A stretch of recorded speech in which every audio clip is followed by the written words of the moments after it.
Yeah, great.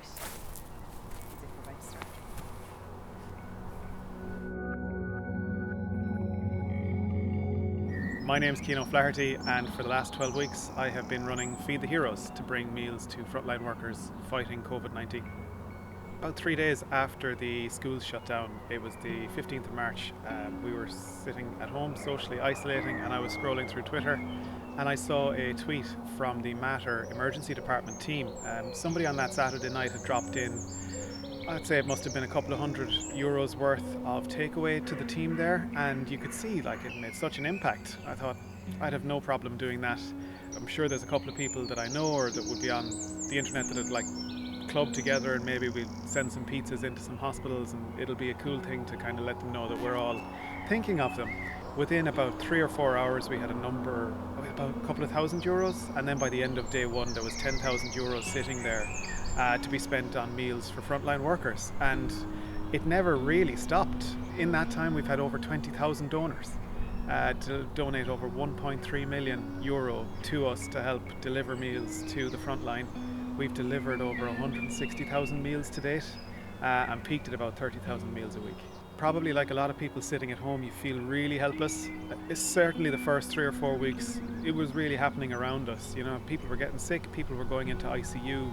You know, Tony Holohan was turning up with death numbers every night, and it was all really grim. So to be able to do something positive, to be able to do something that was needed, and yeah, look, I guess relatively speaking, in the grand scheme of things, a meal is a small thing, but it's the difference between, you know, an hour to yourself and not, and it's the difference between keeping going over 14 weeks and running out of steam after 5. If you're working night shift in a COVID ward, you're not going to the canteen because you're an infection control risk. You're not seeing your colleagues, you're not engaging with anyone outside of that ward. So you're potentially running on cups of tea. So we were making an impact by making sure there was at least one proper hot meal available for the staff members coming in doing those night shifts. Even during the day, you know, they were still isolated, so we were setting up daily, set, scheduled deliveries.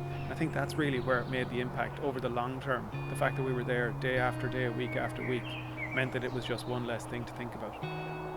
Since 15th of March, I haven't met a single team member, and I have probably met 1 or 2 suppliers, and that's been it. We end up with close to 125 suppliers and partners. The team is about 20 people. So yeah, the human interaction has been minimal. I have never met anyone we've delivered to. All of it's done remotely. You know, part of the challenge that we were addressing was created by closed restaurants and closed shops and unavailability of services.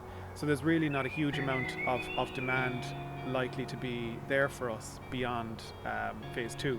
So we're at the end of the funding over the next 2 weeks, and the plan is to unwind the fund at that point, continue to deliver where we need to, make our commitments, but by probably the middle to the end of June we will have made our last delivery, and just like that we'll be gone.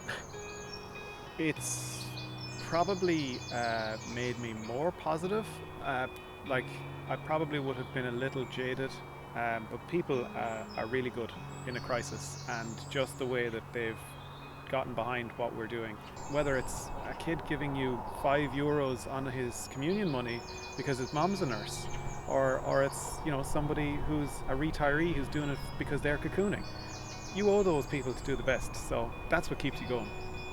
Who's at home? Who's had to put up with me on endless calls with food and beverage providers? My wife, Deirdre, is very patiently living with me at the moment, although it's a close run thing, I'd imagine.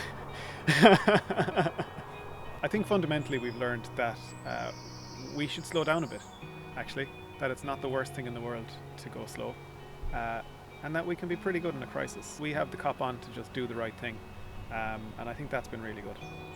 The first thing I'm going to do is get a haircut. It's probably a toss-up between the pub and a haircut, but if it's 4 more weeks before they're open at least, then it's definitely going to be a haircut.